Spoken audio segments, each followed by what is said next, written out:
Parce que c'est vrai que vous, votre parcours scolaire, il est étonnant. C'est-à-dire, le bac, derrière, je crois qu'il y a une école militaire Saint-Cyr. Ça, c'était le bac. Ouais. Ça, c'était le bac. Justement, ouais. Donc, école militaire, des règles, Ouais. un uniforme, j'imagine. Ouais. C'était super ça. Hein. Attention. Hein. Derrière, il y a une autre école encore, non? Une école Avant de le commerce. stylisme. Une école de commerce, 3 ans. et puis stylisme. Ouais. Qui fait armée, commerce, stylisme? C'est fou quand même. Ouais, mais tu vois, comme quoi, honnêtement, je pense que j'étais libre. Et notamment grâce à mes parents. Hein. Franchement, faut que les parents encouragent comme ça. Le plus important, c'est vraiment la liberté, quoi. On fait ce qu'on veut. Parfois, on se plante. Voilà. Ah ouais. Ah, vous avez une chanson sur l'échec d'ailleurs.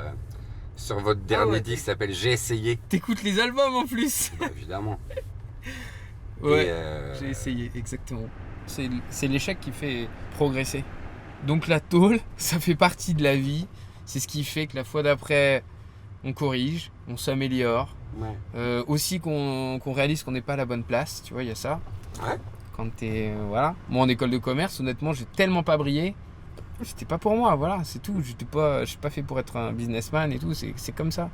C'est pas grave. Mais ça permet de loser, ça permet de savoir où on doit se trouver, quoi. Ah ouais.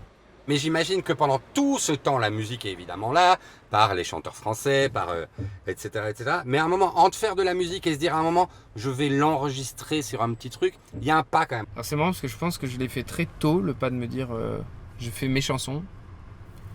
Mais en revanche, c'est pas moi qui ai fait celui de sortir ces chansons de la chambre ou de mes cahiers, quoi.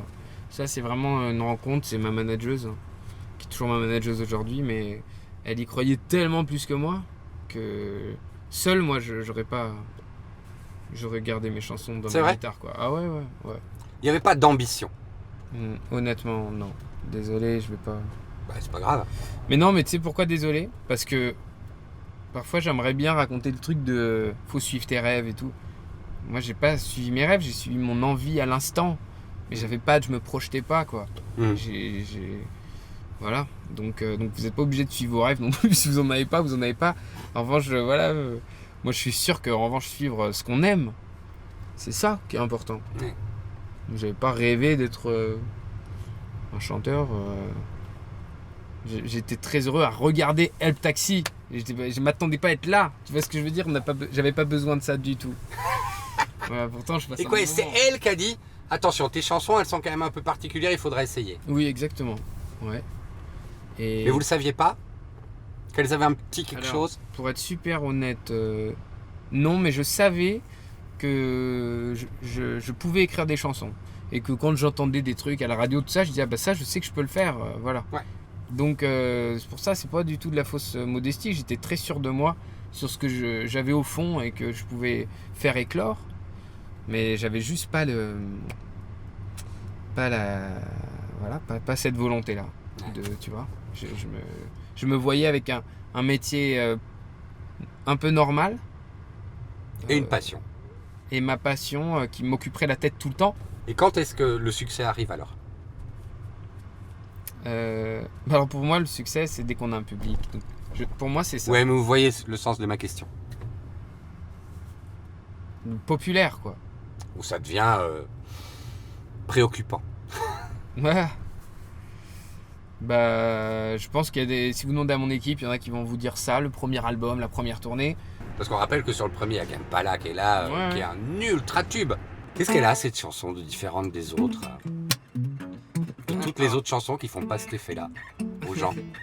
Alors honnêtement, c'est une de mes rares chansons où j'étais tellement sûr qu'elle serait jamais entendue. Pour moi, c'était sûr.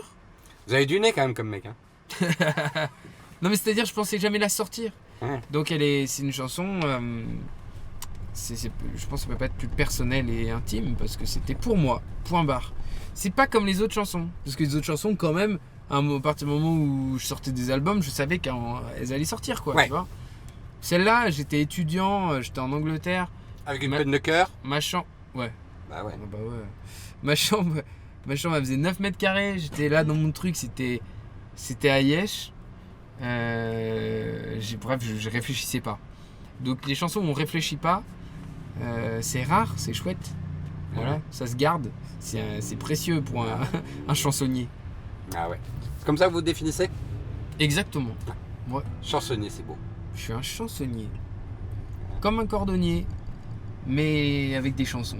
C'est ça mon truc, j'ai l'impression. C'est que j'ai les mains dans le cambouis, mais il faut pas que les gens le voient à la fin, il faut que ça se voit pas. Ah. Tu vois, il faut raconter une histoire, point. Et pourtant, les gens savent pas que ça m'obsède le jour et la nuit. Je suis une cruche, percée de plus. J'ai la peau craquelée, depuis toi desséchée. Quand vient la lune et le vent frais, par habitude, je te cherche sur le canapé.